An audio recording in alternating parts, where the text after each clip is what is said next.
Didn't think anything unusual was waiting for me on the other side of my own front door. It was supposed to be a simple Thursday evening. Stop at the market, buy my vegetables, make a quiet dinner, maybe read a chapter of my mystery novel before bed. At 68, I loved the predictability of my routine. It was one of the few luxuries I had earned. But when I pushed open the door to my condo, my grocery bags heavy against my arms, I froze. Someone was standing in the middle of my living room. Not a stranger, worse. "Hi, Ava," my daughter-in-law Clara said with a startled smile. She acted like I was the one who had barged into her home. Two oversized suitcases sat by her feet, expensive, glossy ones, the kind she liked to show off on social media. She looked perfectly put together even in my quiet living room, designer blouse, sleek ponytail, manicured nails, tapping nervously on her phone. For a moment, I couldn't speak. I simply stared, taking in the scene. "Did you even ask the owner of this condo if you were allowed to be here?" I finally asked, my voice surprisingly calm for someone who had just discovered an uninvited guest taking root in her home. Clara blinked twice. Then that odd little laugh escaped her, short, brittle, practiced. The kind she used when she wanted other people to feel silly for questioning her. "Oh, come on, Ava. Don't be dramatic. I didn't think you'd mind." I stepped inside and gently placed my grocery bags on the table, the cans clanking louder than I intended. That tiny sound made Clara flinch, and I watched her composure slip just a little. "I didn't mind because," I prompted. She lifted one shoulder as though explaining something to a confused child. "The renovations at our apartment started early. The noise is unbearable. Your son said it'd be fine for us to stay here for a little while. You have two empty rooms anyway." Ah, there it was. That sentence, that familiar, quietly cruel assumption. You live alone, so your home is available. Not may we, not is it okay, not anything resembling respect, just expectation. I folded my hands on the table, feeling a tension I hadn't felt in years settle into my chest. Something about today was different. Something inside me had finally stopped bending. "Where is Leo?" I asked, referring to my son. Clara's eyes darted toward the hallway. "He's on his way." He had to pick up a few more bags from the car. More bags, so this wasn't a brief stop. This was a plan, a decision made without me. As if cued by my rising heartbeat, the sound of a key turning in the lock echoed through the entryway. Leo stepped in with two more bags slung over his shoulders, cheerful and oblivious. "Mom, great, you're home. We'll be out of your way in no time," he said, already dropping his luggage near Clara's. I stared at him, both of them, my tidy living room now littered with their belongings. "Leo," I said quietly, "we need to talk before anything gets unpacked." Clara's smile faded. Leo's brow furrowed. I straightened my shoulders, finally ready to say the things I had swallowed for decades. But before I could begin, Leo said something that made my blood run cold, something that revealed just how little they saw me as a person with a life of her own. Leo dropped the last bag onto my rug as if gravity obeyed him more than the rest of us. He looked around my condo with an ease that stung more than I expected. It wasn't the look of a guest. It was the look of someone who believed he belonged here, automatically, unquestionably. "Mom, relax," he said, brushing imaginary dust off his sleeves. "We'll only need the place for a week or so, 2 at the most. A week or so, 2 at the most." Clara, meanwhile, was already easing herself into my favorite armchair. The one angled perfectly toward the window, the one I sat in every morning with my coffee. She didn't ask, she didn't even glance at me. She simply sank into it with a relieved sigh as if reclaiming something that had always been hers. Something inside me tightened. All these years I'd chalked up their entitlement to youth. Stress, oversight. But sometimes patterns grow too large to ignore. "Leo," I said, each word slow and deliberate, "why didn't you ask me first?" He blinked, genuinely confused. "Ask you, Mom, we're family." I stared at him. "And since when does that mean bypassing basic respect?" He let out a soft laugh, dry, dismissive. "It's not that serious." Clara shifted in my armchair, crossing her legs as though settling in for a show. "Honestly, Ava, we thought you'd be happy to have some life in this place. You always talk about how quiet it is here." I exhaled slowly. Yes, I had told them the condo felt quiet sometimes. Quiet, not vacant, peaceful, not purposeless. My solitude was a choice, not a vacancy sign. Leo lifted one of the suitcases and rolled it toward the guest room. "We'll sleep in here. Clara's already put some of her things out. We'll stay out of your way." "Out of my way," I repeated. "Leo, you've just spread your entire lives across my living room." He paused mid-step. I walked toward the guest room and pushed the door fully open. The sight punched me in the chest. Clara's dresses draped across the bed, her laptop charging on my nightstand, makeup arranged neatly on the dresser as if this were a hotel she'd prepaid for. This doesn't look like 1 week, I said quietly. Clara appeared behind me, arms folded. We just wanted to be comfortable. Renovations take time and we can't work in that mess. Work, comfort, need. Everything was about what made their lives easier. And for the first time, I saw the line drawn clearly, not on the floor but in their minds. My home was not mine, it was a spare asset, an extension of their convenience. Leo's voice came from behind us, gentle but condescending. Mom, you're overthinking this. You've always let people stay here when they needed help. Why is this any different? Because I'm tired, I wanted to say. Because the years behind me are heavier than the ones ahead. Because I've lived for everyone else's needs for so long that I've forgotten how to stand still without bracing for someone else's weight. Instead, I walked toward the dining table, placed both hands flat on the wood, and met his eyes. It's different because this time you didn't ask. Leo opened his mouth to argue, but what came out revealed far more than he intended. Mom, you don't really do anything all day. Why would it matter? The words hit harder than any raised voice could have. And before I could respond, Clara stepped between us, defending Leo with a sentence that cut even deeper. Clara stepped forward so quickly it startled even Leo.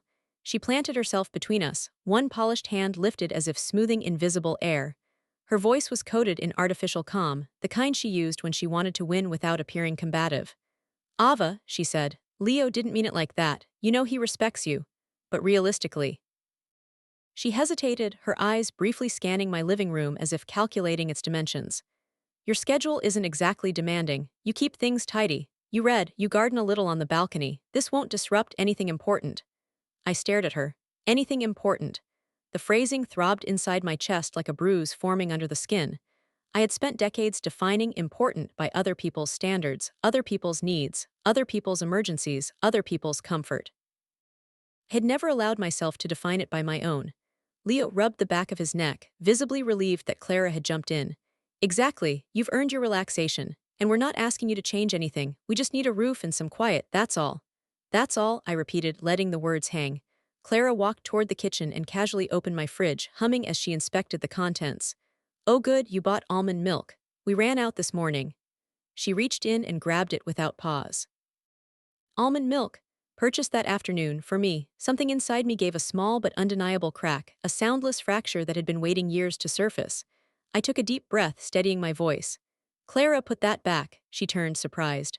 What I thought, put it back, I said again, more firmly this time. Her brows lifted as though she just witnessed someone mild-mannered suddenly brandish a sword.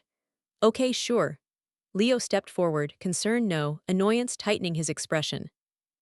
Mom, you're being tense. Maybe we caught you at a bad time. I looked between the two of them, these people I had loved, helped, and given so much of myself to over the years. Yet somehow I had become an extra in the story of my own home. Leo leaned against the counter. Let's just settle in. We already brought everything up. It'd be a hassle to move it back to the car. There it was, the assumption that the burden of their decisions should naturally fall on me. I inhaled slowly. Leo. If I say no, he blinked twice, as though the concept itself was nonsensical. No, no to what? No to you staying here. A stiff silence settled across the room. Clara let out a breathy laugh. Ava, you're joking. You're not seriously telling your son he can't stay here for a week. I met her eyes. I'm not joking. Leo's face reddened, a mixture of disbelief and hurt. But Mom, it's me. Yes, I said quietly. It is. He stared at me as though he were looking at a stranger. Why now? You've always helped me. Always. What changed? I did, I whispered. Clara crossed her arms. So you're saying you'd rather your own family suffer than open your door? That's cold. Cold. That word landed with a bitter sting. When, I asked her softly, did it start being my job to ensure that neither of you ever feels discomfort? Leo stepped forward. So what now? You're just going to throw us out? I held his gaze. For once, I'm asking you to respect my space. But Leo didn't accept that answer. He turned the moment into a confrontation that forced me to draw a boundary I had avoided for 40 years. Leo stared at me as if I had suddenly switched languages. His grip tightened around one of the suitcase handles, knuckles whitening. Respect your space, he repeated, but the words came out choked with disbelief. Mom, you raised me in this space. You fed me here. You comforted me here. This place is practically mine. There it was, the truth laid bare, not wrapped in politeness or convenience. Practically mine. A slow exhale slipped from my lungs. It is not yours, Leo. It hasn't been yours for decades. You grew up here, but you don't live here anymore. He raked a hand through his hair, agitated. Why are you acting like a stranger, Mom? Like we're invading some sacred territory? You are, I said simply. Clara scoffed under her breath. Leo turned sharply. What was that? She held up her hands innocently. Nothing, I don't understand how a mother can be so territorial. My mother would never do this to us. The implication hung between us. Good mothers don't say no. My jaw tightened. Your mother is not me and this home is not hers. Leo let out a frustrated groan. Mom, be reasonable. You want us to check into a hotel for what? Because we didn't call. This is punishment. It isn't punishment, I said softly. It's a boundary. He threw his arms up. Same thing coming from you. That silenced me more than the shouting itself. Clara moved to his side, placing a perfectly manicured hand on his forearm. Babe, let's not fight with her, she's overwhelmed. Overwhelmed. The word was almost laughable. I wasn't overwhelmed. I was awake. I walked past them and picked up one of the smaller suitcases. It was heavier than I expected, but I held onto the handle with a steady grip. Mom, what are you doing? Leo demanded. I set the suitcase upright by the door. You're not staying here tonight, I said, not unkindly. The room went so quiet I could hear the hum of the refrigerator. Clara's expression twisted into something sharper than I'd ever seen from her. Behind the sweetness, there was entitlement, and behind the entitlement, there was anger. You're really serious, she whispered. You're actually kicking us out. Leo's voice softened, dangerously so. Mom, you need to rethink this. I have thought about it, I replied. More than you realize. He shook his head slowly, eyes glossy with disbelief. I can't believe this, after everything I've done for you. I felt the sting, but I kept my posture straight. Leo, what exactly have you done for me that gives you unrestricted access to my home?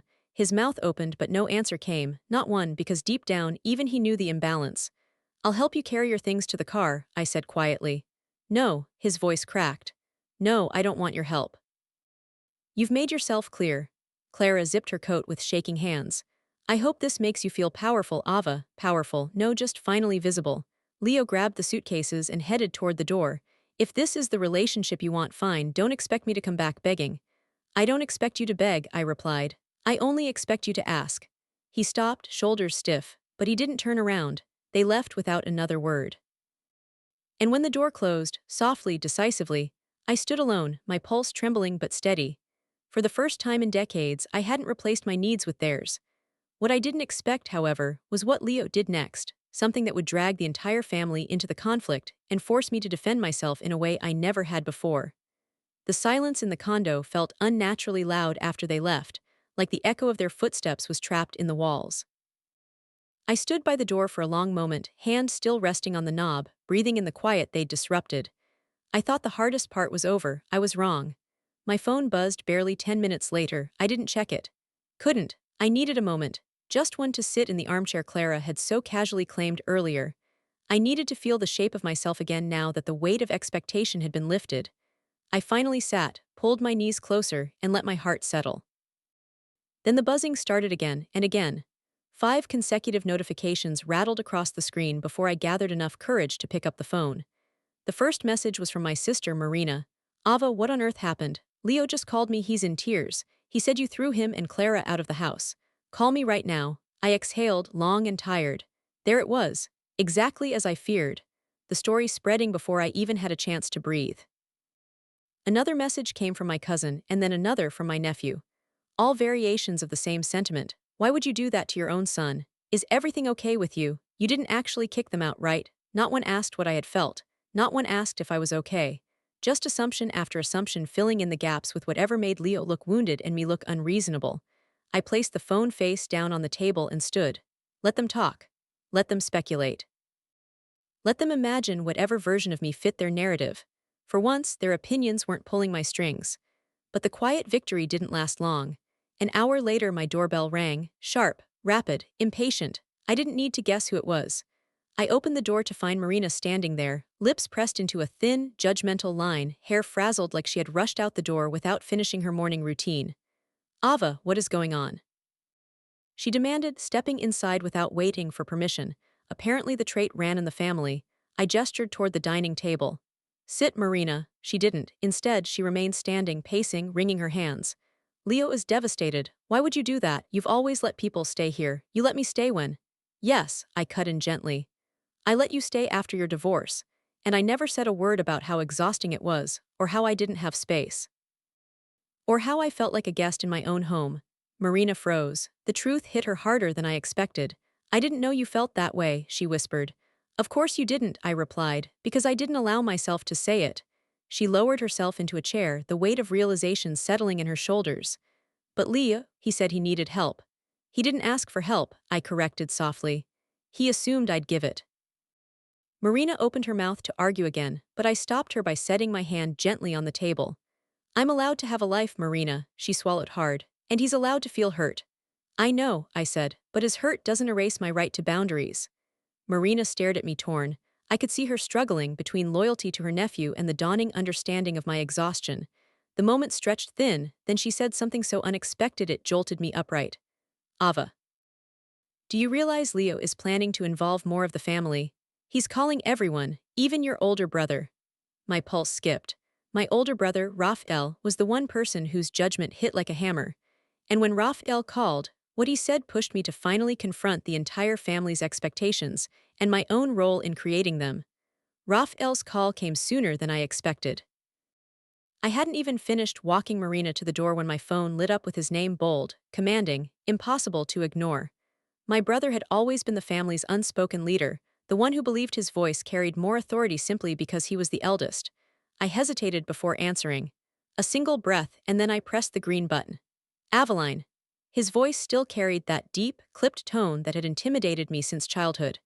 I've been hearing some troubling things. I didn't respond immediately. The pause alone seemed to irritate him. Why is Leo calling everyone in a panic? He demanded. He said you threw him and Clara out like they were strangers off the street. I closed my eyes briefly. I didn't throw them out, I told them they couldn't stay here without asking. You're playing word games, Raphael snapped. No, I said calmly. I'm finally speaking plainly. There was a long silence, then a heavy exhale. Ava, you've never been difficult, never. You've always been the dependable one, the reasonable one. That word, reasonable, carried so much hidden expectation it almost made my throat tight. I'm still reasonable, I said. I'm just not invisible anymore. Raphael snorted. Invisible? Is this one of those late-life identity crises? Because Leo told me you've been acting odd, irrational. Odd, irrational. There it was, the subtle, insidious tactic that families used when someone deviated from their assigned role. Let me guess, I said, my tone flat.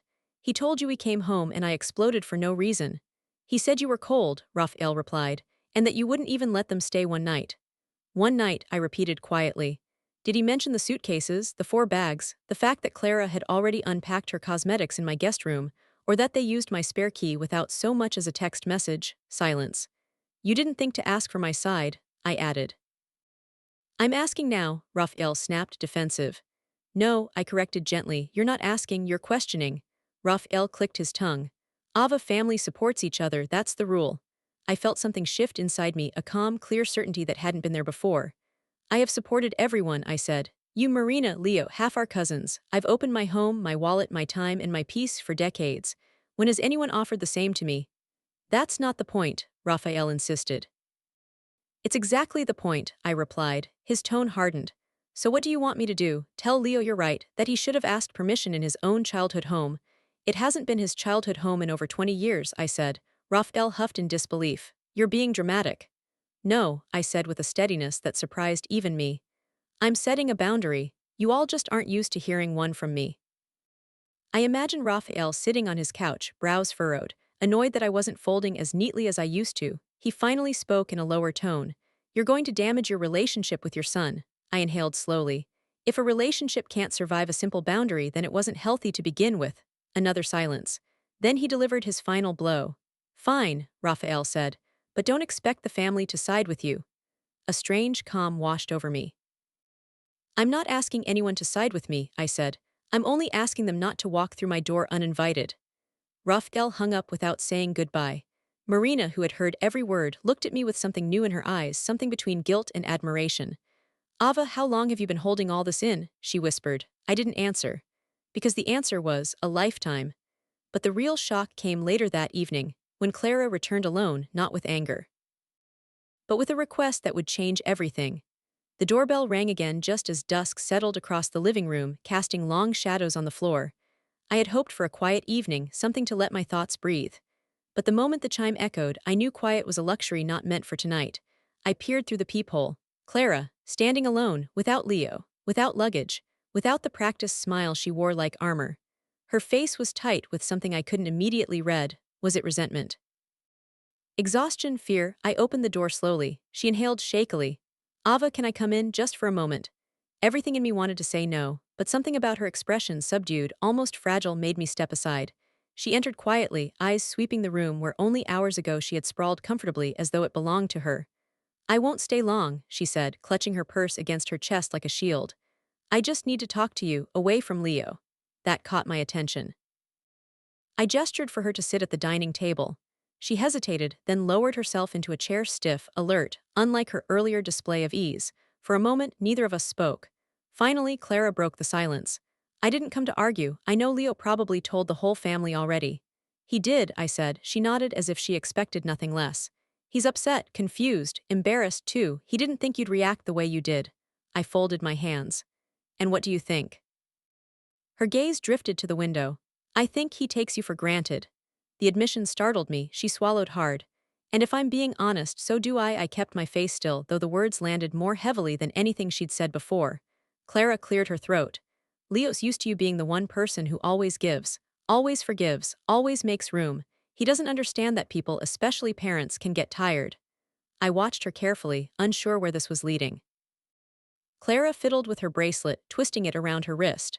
When we came here earlier, I assumed you wouldn't mind. Not because you're insignificant, but because you've never said no, and that's on us, it's also on you. The honesty was disarming, her voice dropped lower. Leo's furious because you didn't act like the version of you he built in his head, the one who would never challenge him. And you? I asked quietly. Which version did you expect?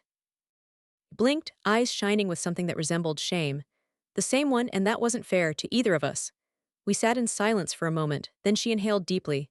Ava, I didn't come to apologize, not yet, that's too easy. I came to ask you something. I straightened subtly. Go on. She looked me in the eye, really looked, without the gloss of politeness or pretense. Can you teach me how to set boundaries? She asked softly.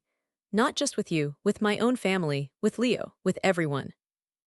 I blinked, stunned. She continued, voice trembling. I don't know how, and Leo definitely doesn't know how to respect them. But I think you do now, and I need that. I need someone to show me how to stop letting people walk over me. Her fingers trembled slightly on the table. I came here alone tonight because, she exhaled shakily. Because Leo's already planning to come back tomorrow and fix things, and by fix he means bulldoze. My pulse quickened. Clara leaned forward, urgency breaking through her composed exterior. Ava, he said something tonight that scared me. I felt my entire body tense. What did he say? I asked. Clara's eyes brimmed with fear as she whispered. He said he has a way to make you let us stay, whether you want it or not. And when she told me what he planned, I realized this wasn't just a boundary issue anymore. It was a battle for the life I'd built, and I would have to stop him before he crossed a line none of us could come back from. Clara's words hung in the air long after she spoke them, settling like a cold draft through the room. He said he has a way to make you let us stay, whether you want it or not. My breath caught, not in fear, but in a sharp, steady clarity I hadn't felt before. I leaned back slightly, studying her face. She wasn't being dramatic, she was scared, truly scared.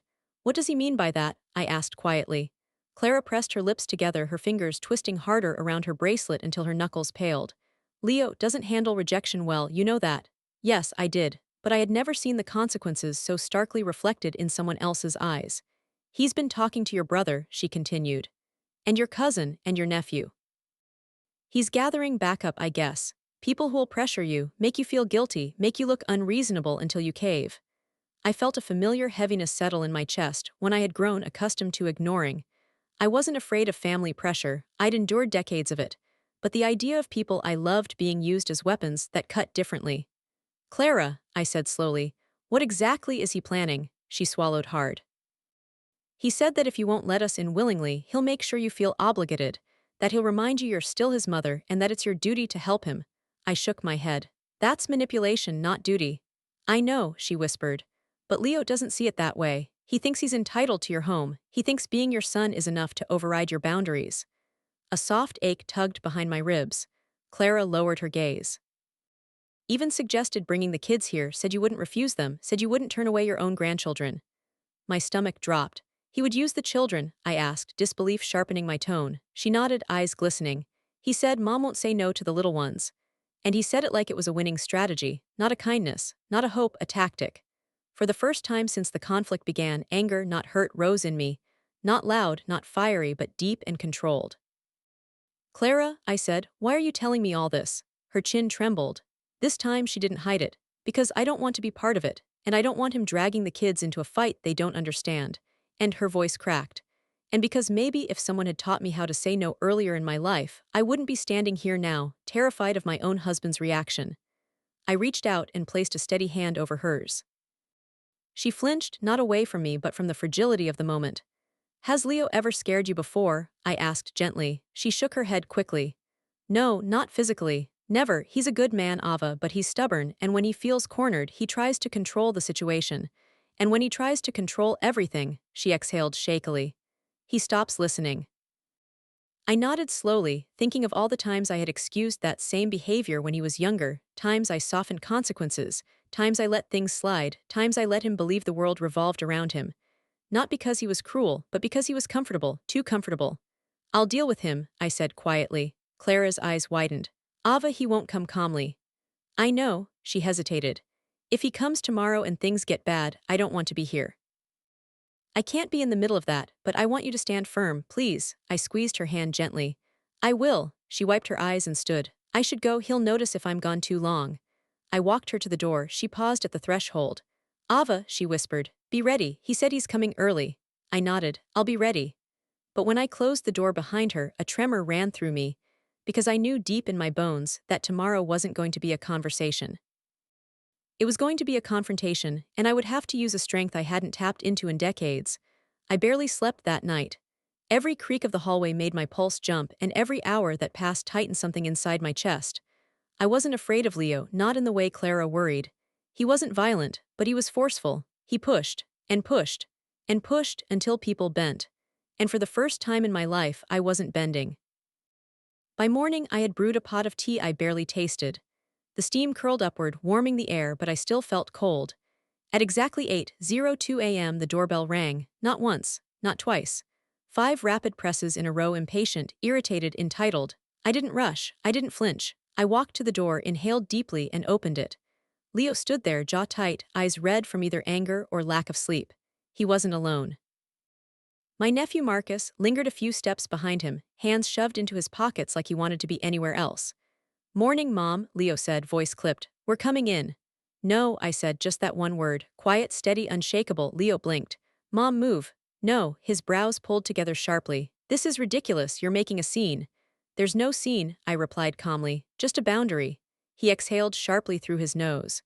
I talked to Uncle Raphael, to Marina. They all agree this is unreasonable. You don't slam the door on your family. I didn't slam anything, I said. I simply closed my home to an uninvited stay. That's the same thing, he snapped. It is. He stepped forward, lowering his voice in an attempt at intimidation. Mom, I swear, don't make this ugly. We have the kids, we need a place. If you won't let me in for myself, at least let them stay. Ah, there it was. The children rolled out like bargaining chips. You brought the kids. I asked, my stomach sinking. No, Leo admitted, shoulders tensing. But I will if I have to. You wouldn't turn them away. You wouldn't let them feel unwanted. I stared at him, really stared. The man in front of me was still my son, but he was also the product of years of being excused, years of being protected from consequences, years of me smoothing the world for him. No, I said firmly. Do not bring the children into this. Do not use them to pressure me. Leo's face flushed with anger. I'm trying to fix this and you're acting like someone who owns her home, I interrupted, and is choosing how to use it. He threw his hands up. Fine, then we'll stay for a week. 1 week, that's all, I won't ask again. You're not hearing me, I said softly. The answer is still no.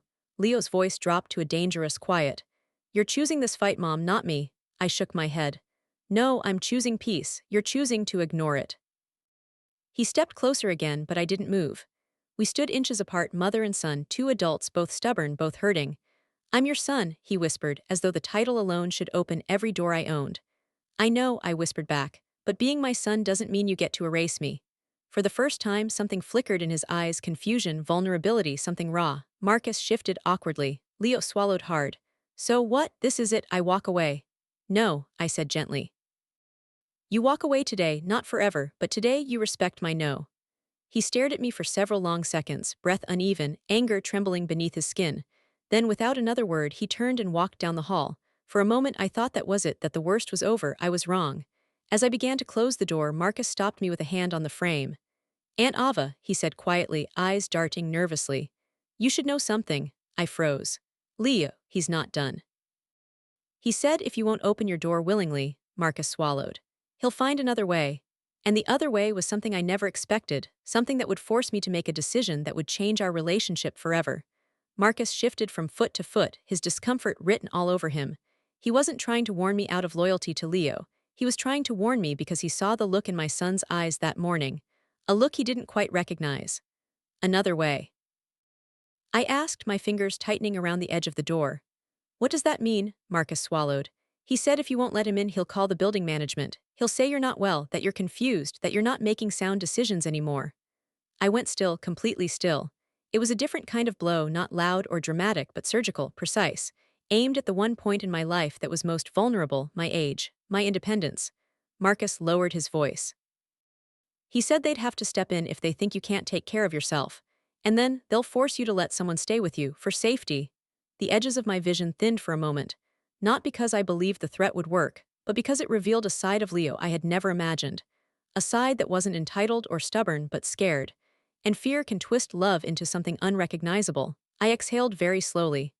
Thank you for telling me, I said quietly. Marcus nodded, relief flickering in his eyes before he left. I closed the door gently behind him and leaned against it, feeling the weight of decades pressing across my shoulders. Leo wasn't a villain. He wasn't cruel. He wasn't heartless. He was simply a man who had spent his entire life believing I would carry the consequences of his choices, that I would cushion every fall, that I would always make room, because I had taught him that. But now I had to teach him something else. I sat down at the table, pulled my phone closer, and dialed his number before I could change my mind. He answered on the first ring. What? He said, the single word cold, clipped. Leo, I said, my voice steady. We're going to talk, not about the apartment, about your threat. A pause, then a sharp inhale. What threat? The one about calling building management, I said. The one about questioning my mental competence. Silence. Heavy, dangerous, then. Who told you that? It doesn't matter, I replied. What matters is that you said it. Leo let out a harsh breath. Mom, I was upset, I didn't mean. Yes, I interrupted softly. You did. He went quiet again. I continued, calm but unyielding. And because you said it, I need you to hear me clearly. If you ever attempt to use my age or my mental clarity against me, even as a tactic, you will lose access to me. Ava, Mom, come on, this is extreme. No, I said. It's necessary. I let the words settle between us like stones dropping into a still pond. You don't get to manipulate me, I continued. You don't get to use bureaucracy to force your way into my home. You don't get to weaponize concern. He didn't respond. And more importantly, I added, you don't get to treat me like I'm fading just because I'm aging. His breath hitched, a crack in the anger, a fissure in the wall he'd built around his pride. I was scared, he finally whispered. Okay, I panicked. I didn't know what to do, and I didn't want to feel like you were shutting me out. I wasn't shutting you out, I said gently. I was asking you to knock. Another long silence. Then very quietly, I'm sorry. It wasn't dramatic, it wasn't embellished, it wasn't enough to fix years of habits, but it was real. Thank you, I replied. And Leo, next time you need me, ask. If I can help, I will, but if I can't, you will have to find your own solutions. I understand, he said. For the first time, I believed he did. We ended the call not with bitterness, but with something closer to truth. Later that evening, Clara texted. Just one line, thank you for standing your ground. You taught both of us something we needed to learn. I put the phone down, walked to my balcony, and breathed in the cool night air. The condo felt peaceful again. Not empty, not silent. Peaceful. For the first time in decades, my home felt like it belonged to the person who actually lived in it. And that was the ending I had needed. Finally, a door I closed not in anger, but in clarity, strength, and choice.